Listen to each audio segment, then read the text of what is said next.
How many of you have written unit tests after the fact? Some people do this and they think it's test-driven development.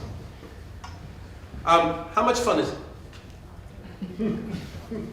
Now notice the reaction. That was an interesting reaction. Of course it's not fun, right? It's not fun to write unit tests after the fact. Why isn't it? Simple answer. You already know it works. You've tested it manually, right? You've seen it with your eyes. You know it works.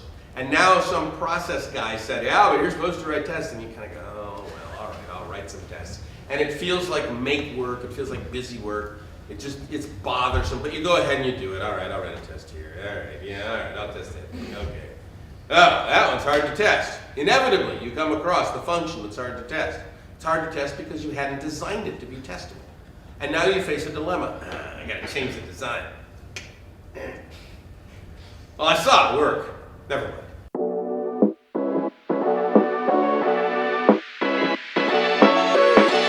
Welcome to another episode of Software Explorations, Concepts and Overviews, hosted by yours truly, Tech Coach Ralph, where we are engineering to win. In today's episode, we are going to be getting into one of my favorite topics, one of my favorite programming styles.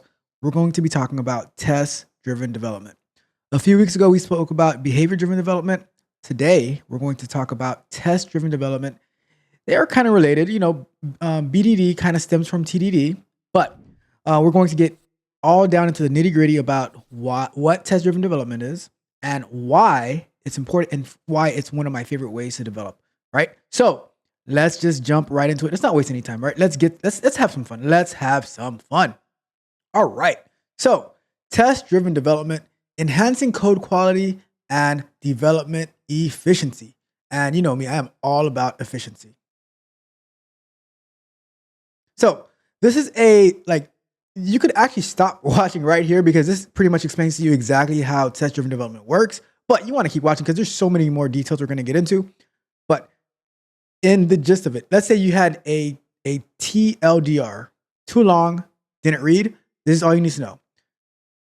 The first step of test-driven development is red, write a test that fails. The second step is green, make the code work, so make the test pass. And then the third step is refactor, eliminate redundancy, make the code clean, all right? So you could tune off right now, but you don't want to do that. You want to stick around and watch the entire video because we're going to dive deep into it. We're going to find out why this is such a good way to code and why not more people do it, all right? So let's jump into it. So our agenda for today is we're going to have an introduction. We're going to talk about TDD, where it came from, all that good stuff. We're going to go through the history of it, the TDD cycle, which we already just went over, but we're going to dive into that in greater detail. The benefits of test-driven development, the workflow of test-driven development, how to write good test-driven development tests, the different environments for test-driven development, the challenges that developers face, what are some of the best practices to get around those challenges, and some tools and resources before we wrap it up, all right? So let's go. All right, so introduction to test-driven development. What is it? What exactly is test-driven development? In short, TDD. It's a software development process where tests are written before writing corresponding code. That sounds so foreign to so many people. How can you test something that the code doesn't exist? Well, stick around and find out. It is so important and why your code will be so much better. Your application will be so much better if your tests are written before you actually write your code. The core principle of test-driven development is write the test first, then write just enough code to make the test pass. And then when that's all said and done, you will refactor your code. So what is the history of test-driven development? We're going to go through the early concepts and the precursors, the emergence of agile methods, and then key developments in test-driven development. So early concepts and precursors, early computing and testing. In the 1940s and 1950s, yes, the concept of test-driven development came about so long ago. The concept of testing in software development has been around since the early days of computing. Programmers like Alan Turing and John von Neumann acknowledged the importance of verifying the correctness of code, although formalized methods like TDD were not yet conceived. So, and throughout forever, we've always been testing different things. It might be recent for code because code is fairly recent, but we've always had to test everything that we do to make sure that it works, it's strong. Like imagine building a bridge and then not actually testing it to see it can handle the weight load and stuff like that. So that's just something that is a part of the evolution. As we get into coding, we're going to need to test our software our test our code. The concept of TDD wasn't there yet, but that's where it stems from. So, structured programming. In the 1960s and 1970s, the rise of structured programming introduced the need for more systematic approaches to software development. Egster Dijkstra and other computer scientists advocated for structured programming to improve software reliability and maintainability, laying some groundwork for later methodologies like test-driven development. So now the emergence of agile methods. Extreme programming, XP. In the late 1990s, extreme programming, a method created by Kent Beck, Ward Cunningham, and Ron Jeffries, formalized the practice of TDD. XP, extreme programming, emphasized iterative development, continuous feedback, and close collaboration with the customer. TDD became a core practice within XP, where writing tests before code was a way to ensure quality and drive the design of the software. So that picture right there, that is not Kent Beck or Ward Cunningham or Ron Jeffries. That is actually my favorite mentor who has no idea who I am. Actually, no, I take that back. He did reply once to, he either replied or liked a response that I did to him on X when it was Twitter back then. But other than that, no connection. That is Robert C. Martin, Uncle Bob, one of my favorite mentors to learn from. And I've learned so much from him on the concept of test-driven development, about testing, about writing code, clean architecture, clean coder, all that good stuff. Some of his works. So, but he played a very big role in Agile and in test-driven development. So he's here. We're going to touch on Kent Beck a little bit later. Right. So key developments in test-driven development. We have Kent Beck's contributions, the tools and frameworks, and the widespread adoption. So that right there is Kent Beck, right? And in 1999, Kent Beck's book, Extreme Programming Explained, brought TDD into the spotlight. Beck articulated the principles of test-driven development as a part of extreme programming, highlighting the cycle of writing tests, making it pass, and then refactoring the code. This approach helped in maintaining code quality and fostering simple, clean designs. And once we get into the refactoring part, we're going to see how this all works together perfectly. So what are some tools and frameworks that are used for test-driven development? So in the early 2000s, the development of testing frameworks like JUnit, which was created by Kent Beck and Eric Gama for Java, NUnit for .NET programming, and later tools for other languages made easier for developers to adopt TDD. So, and we'll touch on some more tools, but we have with Java, we also have TestNG, you have PyTest for Python, RSpec for Ruby, so many different ones, right? These tools provided the necessary infrastructure to write and run automated tests efficiently. So, widespread adoption. Between 2000s and the present day and age, TDD gained widespread acceptance as part of the broader adoption of agile methodologies. Now, while it might have gained widespread acceptance, do people practice it as they should? Maybe not, right? It became the best practice in many software development teams, particularly in agile and DevOps environments.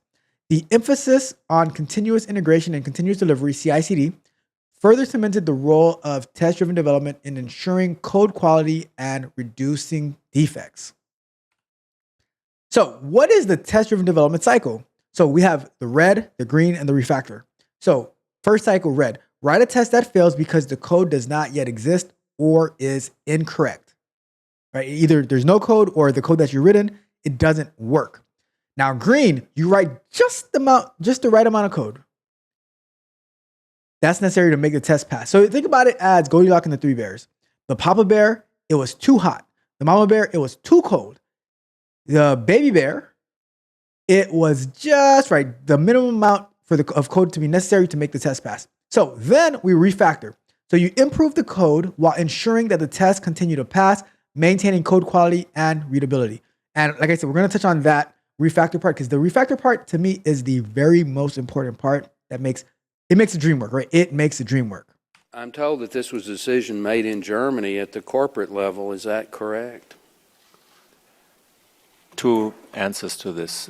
First of all, the investigations are ongoing, but this was not a corporate decision from my point of view. To my best knowledge today, the corporation in no board meeting or no supervisory board meeting has authorized this, but this was a couple of software engineers who put this in for whatever reasons, and I would also like to find out.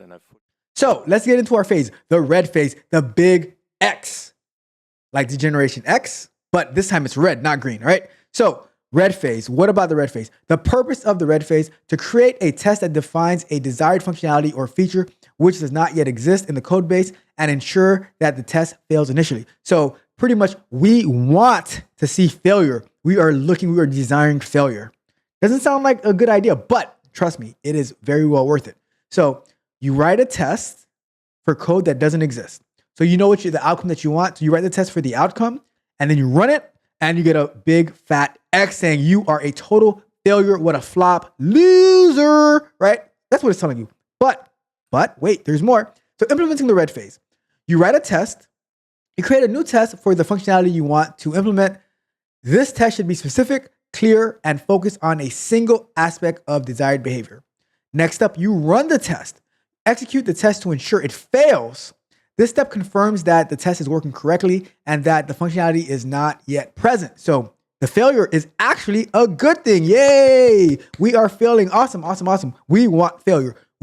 Check that with me. We want failure. We want failure. We want failure. Okay, so now, after you fail, so here's an example of the red phase, right? So this is your test. Test addition. Result equals add, and then you're gonna pass your input. Let's say 2 and 3, and now you should get the result of 5. So assertion is you're asserting that result, which is add 2 and 3, is equal to 5. Now, since the add function does not yet exist, running the test will fail. We'll get our big fat X. We want failure. We want failure. We want failure. All right, perfect. Next up, the green phase. The green phase. All right, just like the Green Ranger, right? The green phase. What about the green phase? See, the green looks beautiful already, right? For some reason, green is beautiful. Green is the color of money. Beautiful. All right. So let's get to it.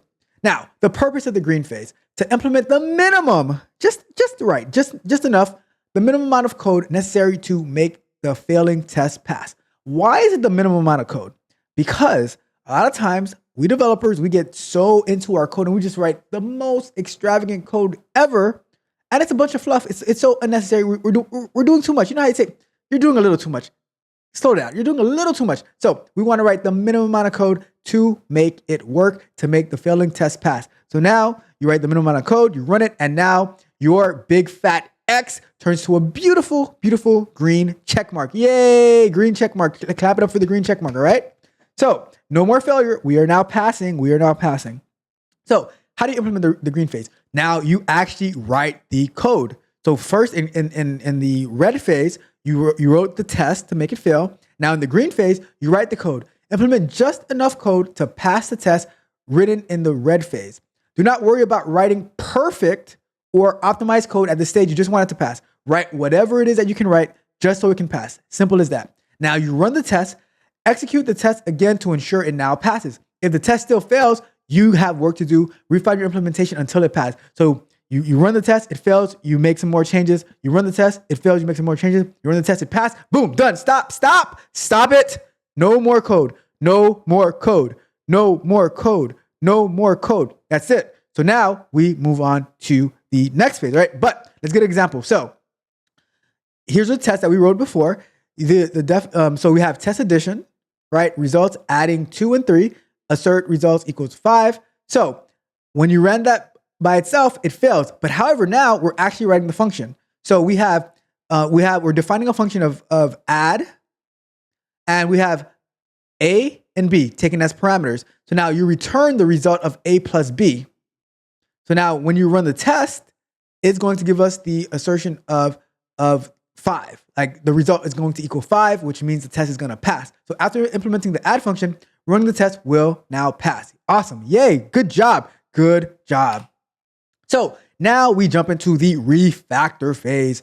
To me, the most important phase, because without the refactoring phase, you're gonna have so much tech debt, you're going to have a bunch of trash code.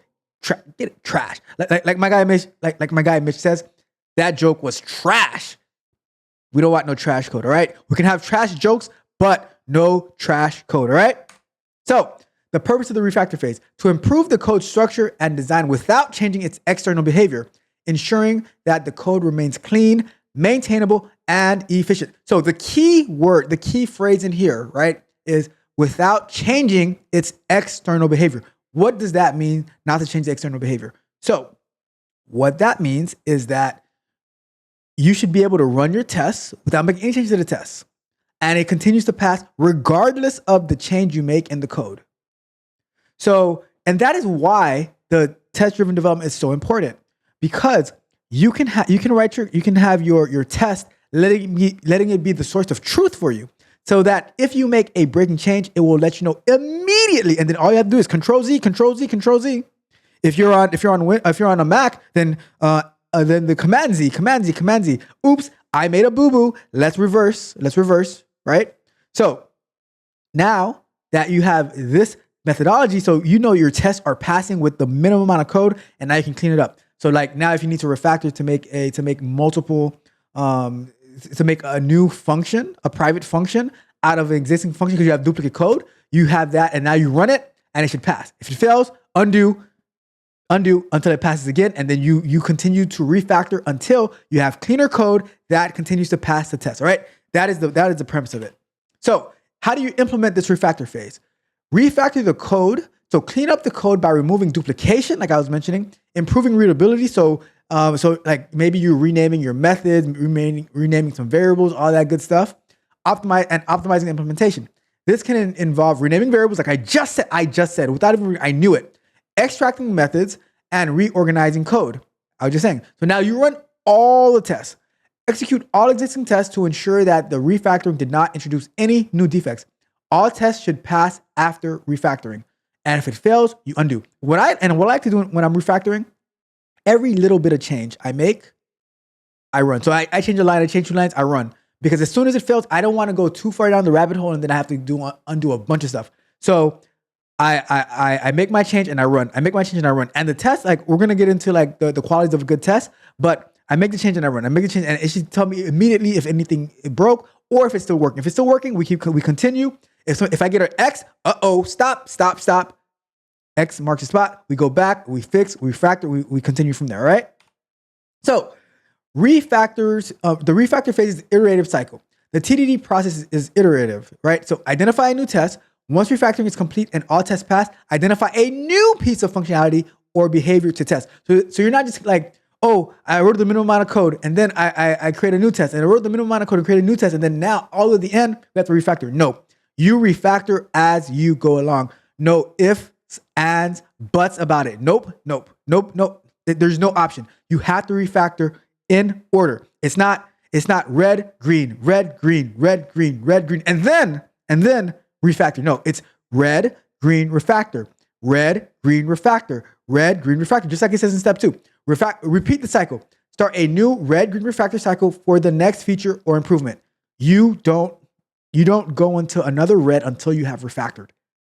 No ifs, ands, buts about it. All right. So now, what are the benefits of test-driven development? So many benefits, but let's stick with these, right? Improve code quality. Ensures code meets requirements from the start, from the very beginning. What does that mean? So that means that you're not going to write a bunch of code that you don't know if it works or not. Like you ran it manually, and like Uncle Bob was saying, you hate writing unit tests at the end because you've already tested it manually. But the thing is, with the test-driven development, because it becomes more fun, more challenging, more of a game. Like remember we were talking about gamifying your workflow. It becomes more of a game that you can say, oh, it failed and now it passed. It failed, now it passed. Oh wait, I made this change and it failed. Let me go back. Let me fix it. It's like a game, right? And now that you are writing your test ahead of time, you are writing your test based on the requirements. And when you write it based on the requirements, now you have cleaner, more code. So now that leads to our next thing: reduce bugs, early detection of defects. So now you make a change and it breaks. Press pause, and let me go and fix that. Documentation. Tests serve as a documentation for code functionality. So now you can have your very nicely named variables, your very nicely named methods. You can have your code comments in there, all that stuff, and you pretty much your tests are your living documentation. And then refactoring, safer and easier to refactor with code with a suite of tests in place, because when I make a change, I run my test. And if it fails, we have a problem. But if it passed, we keep going, we go on our merry way, right? And then design encourages a better design and modularity. So now you can segment your things better. You can have a better design. You can head in. So knowing that these are the tests that we're going to write, that we're writing, but because we're writing our code based on our test, we have a better implementation, a better way to modularize, and because we're refactoring, we say, okay, what if I put this here? Does it still work? What if I put this there? Does it still work? My code should still pass regardless of whatever I do to the code. If my tests do not pass, my code is trash. Trash, like Mitch would say, that was trash, all right? With all due respect. Of course, Mitch always remembers, with all due respect, that was trash, all right? So let's keep going. Now, what is the workflow for TDD? We kind of touched on this already because this is like our third time talking about this, but it is so important that we have to keep coming back to it. What are the steps? Write a failing test. Say it with me. Write a failing test. One more time. Write a failing test. Next step. Make the test pass by writing the minimal amount of code. Keyword minimal. Say it with me. Minimal. Minimal amount of code, right? Refactor code while ensuring test pass. Now, you make your changes, run the code. Make a small amount of change, run the code. Make it iterative, right? Make a small amount of change, run the code. And now, once your changes are good and your code is and your test is still passing, now we say, all right, now let's start writing our next failing test so that we can continue with the cycle. Some tools that you can use, some testing frameworks, JUnit, NUnit, PyTest, right? And some 3 basic ones. We'll touch on some more on a little bit later on. Now, how do you write good tests? What are the characteristics of a good test? So it has to be clear and concise, easy to understand. Don't be too long. Try to avoid having the logic of like if and loops and stuff like that. It should just be very straight to the point that we're testing one unit of code. We're not testing different tracks, different functionality and stuff like that. It has to be independent. You should be able to run each test independent and that you should get a passing result. No test should rely on another test in order to pass. The test should also be repeatable. So it should yield the same result every single freaking time. It shouldn't be, oh, this time I run it, I get a 5. This time I run it, I get a 10. This time I run it, I get a B, right? No, every single time, the same exact result should be for the same test every time. And most importantly, your test has to be fast. Because imagine this. What if you write a test and you have to wait 10 minutes to get the results? Then you're not going to want to run your test often. Your test should take honestly about 3 to 4 seconds to run. At the max, 8 to 10 seconds. But 3 to 4 seconds, that's a good number because you want to be running it all the freaking time, all the time, right? So again, clear and concise, independent, repeatable, and fast. Boom. Those make a great test right there. Sure, you can come up with other things, but those 4 right there, stick with those and you cannot go wrong. Now, how is test-driven development used in different environments? So we're going to go over unit testing, integration testing, system testing, and acceptance testing. All right, let's jump into it. So for unit testing, writing the test first. Developers write tests for individual functions, methods, or classes before implementing the actual code. Focus tests. So each test focuses on a single aspect of the component's behavior, ensuring precise and granular validation. So you are focused on one very thing. Like I was saying earlier, the test should not be looking at, oh, what if I do this and what if I do that? No, it should say, all right, this is going to test this specific piece of functionality, and that's going to give us a specific result, right? And then lastly, mocking and stubbing. Dependencies are often mocked or stubbed to isolate the unit test being tested, ensuring tests run quickly and without external influences. So, and that's a way of mocking and stubbing is to get fake data that we can always get the same result. We don't have to connect to an external database or external API. We are simulating what we should get back when we connect to the real thing. So integration testing. How does TDD play with integration testing, right? So writing integration tests first, developers write tests that check the interaction between different components or services. So if module A is working with module B, so you're going to write the test of the expected result. And then when you actually run it, it's going to fail. Then when you connect them together, now they should pass. End-to-end workflows. Tests often simulate end-to-end workflows, such as user logging in and accessing their dashboard, real or mock services. Integration tests can use real services or mock services, depending on the availability and the reliability of external systems. So you would probably want to mock if you're connecting to a totally third-party vendor, and you don't know what the situation is going to be with them, or even if it's another team that's working on it, right?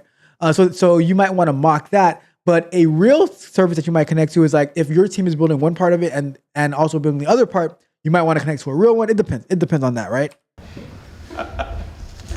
He ships them over to an army of people in India. It costs him $1 million every 6 weeks. $1 million every 6 weeks. And he's holding it out to me because the year is 2008 and the financial crisis has begun.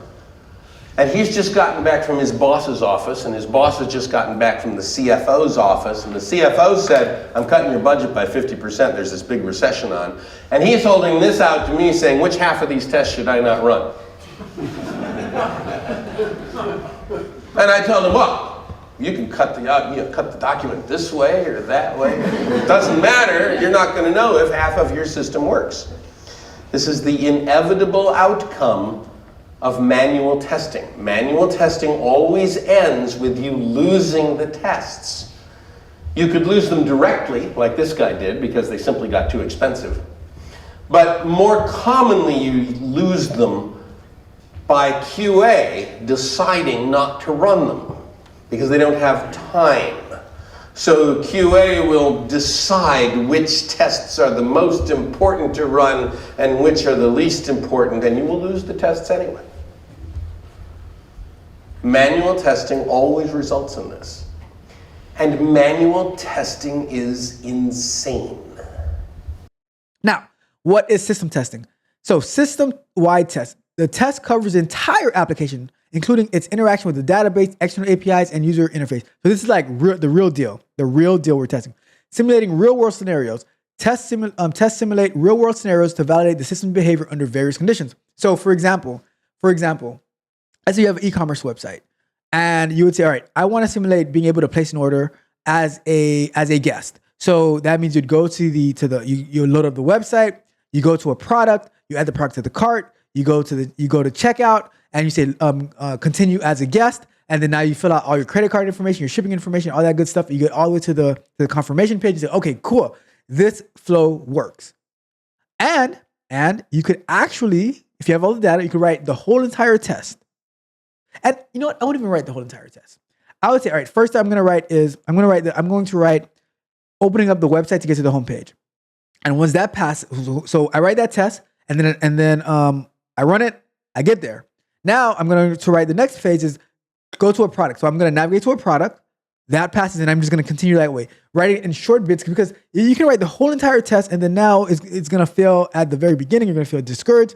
I like to get these quick little wins, right? And I've done that many times on our live streams. So lastly, automation.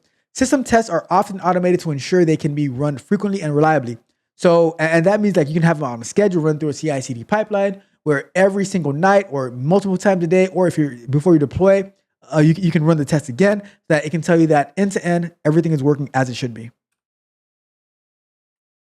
So acceptance testing, behavior-driven development, often used in conjunction with test-driven development, focusing on writing acceptance tests in a language that can be understood by both developers and non-technical stakeholders. Executable specifications. Acceptance tests serve as executable specifications that validate the system's behavior against the defined requirements. So it's comparing what the system is doing to the requirements. And that's where like the business analyst, the QA analyst, all that, the product manager all come in. Collaboration encourages collaboration between developers, testers, and business stakeholders to define the test. So that's where the bridge between what we talked about a couple of weeks ago with behavior-driven development connects with test-driven development. So what is the goals of these testing environments, right? So test-driven development adapts to different environments by focusing on the specific goals and constraints of each environment. So what you can do in like the unit testing phase, what you can do in the system testing phase, in the integration testing phase, and in the acceptance testing phase, right? Whether it's unit testing for individual components, integration testing for combined modules, system testing for entire applications, or acceptance testing for stakeholder requirements, test-driven development ensures a disciplined approach to achieving high-quality software through iterative development and continuous feedback. And I think the biggest challenge is the discipline part. Test-driven development is a discipline. You have to be very, very disciplined to do it successfully. Right, so what are some challenges? Right? So there's a huge, huge learning curve. It's initially difficult because it's adapting to a different process. Usually people are like Ricky Bobby says, I want to go fast. They just jump in and they just want to start writing code, and then it becomes so much spaghetti. It's a mess. It is a total mess. Pasta everywhere, okay? We don't want to do that. We don't want to do that. So it's a learning curve, but in my experience, I guess maybe because I come from a QA background, I feel that, and what I've learned, what I've adapted to, what I've seen is that I am able to learn different things better when I adopt a test-driven mindset to it, because I'm writing small chunks of code, and then I'm analyzing that, and I'm seeing how I can make it better. Jiu-jitsu example. Shortly after I started jiu-jitsu, I said, you know what? I need to define my goal.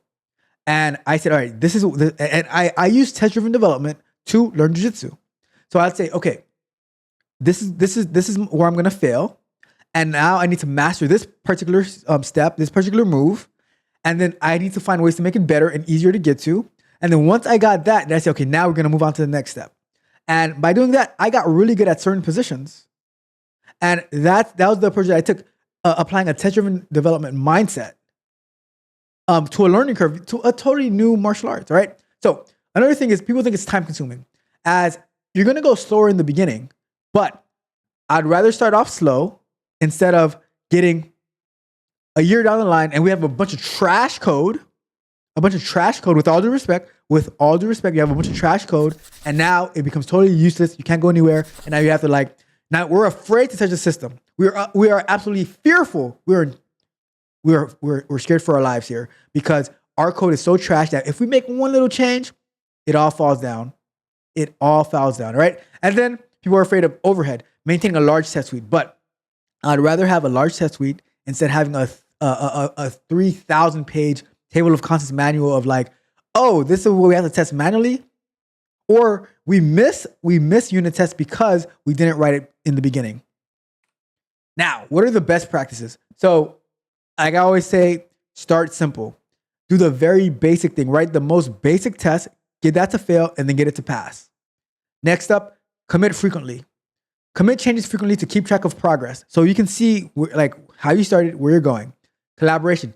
Connect with other developers, pair programming and code reviews to improve test quality. So here's the thing. Show your test. If you're a developer, work with QA. If you're a QA, work with the developer saying, hey, did you consider these unit tests? Did you here are my tests, the test plan. Let's get that in TDD so that we can have a very, very robust test suite. All right. And then continuous integration. Automate testing tools, so Jenkins, TeamCity, Circle CI, and whatever GitHub Actions. Integrate with those so that you can run your test often. So every time you would push a commit to a branch, you can have your CI/CD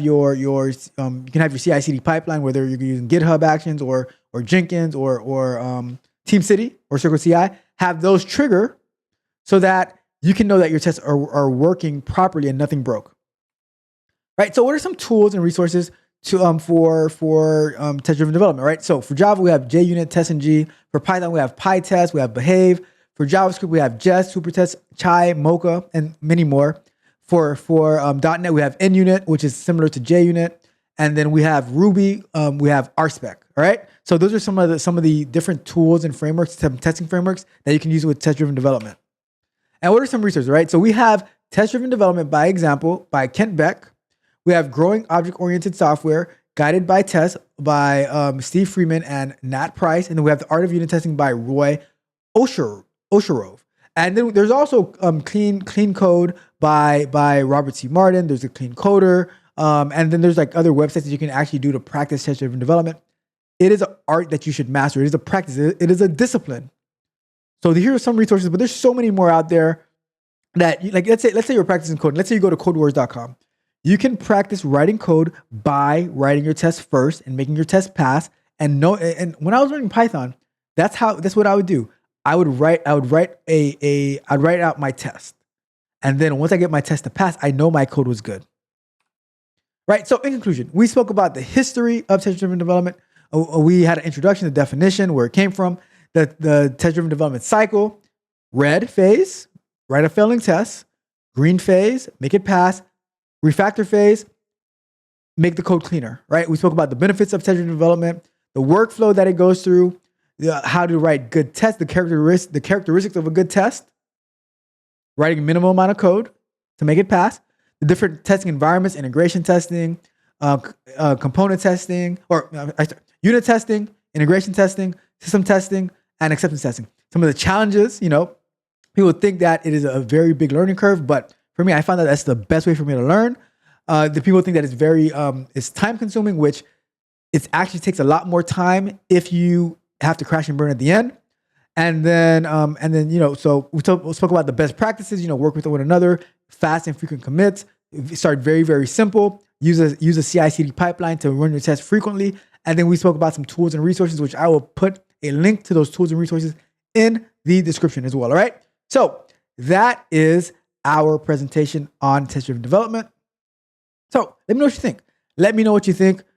Shout out to Robert C. Martin for that, for all that he's taught me and that I was able to share with you in this video as well. And to Kent Beck for making this possible. Because for me, I just wish that more developers would adopt the test-driven development mindset, because I think that we can have so much cleaner code and that QA can provide so much more value instead of just being bug hunters. I don't believe that QA should be bug hunters. We should be bug stoppers, not hunters, but stoppers. We should prevent the bugs before they even come to existence. And I think that we can play a valuable role in doing that. All right. So with that being said, I'm going to get out of here. Thank you guys so much for tuning in. Hopefully you found this helpful and informative. And if you did, do me a big favor, like the video, share the video, subscribe to the channel, hit the notification button so you can know every time we go live or drop new content. And please leave me a comment. Leave me a comment. Let me know what you thought. If you want me to go deeper into it, we will have a live stream where we'll be actually practicing test-driven development, and we can go from there, right? And before we wrap up, if you are in need of one-on-one coaching, maybe you want to learn how to do test-driven development better to make yourself a better developer. Maybe you want to learn the aspects from a QA environment, whatever it is that you need to learn, go over to www.techcoachralph.dev, where you can sign up for exclusive content as well as a coaching plan with me, and then we can run it up together, all right? With that being said, I'm going to get out of here. Thank you guys so much. It is Wednesday, middle of the week. You guys have a wonderful rest of your week, and we will be back at it again, all right? So until next time, this is Tech Coach Ralph, and we are out.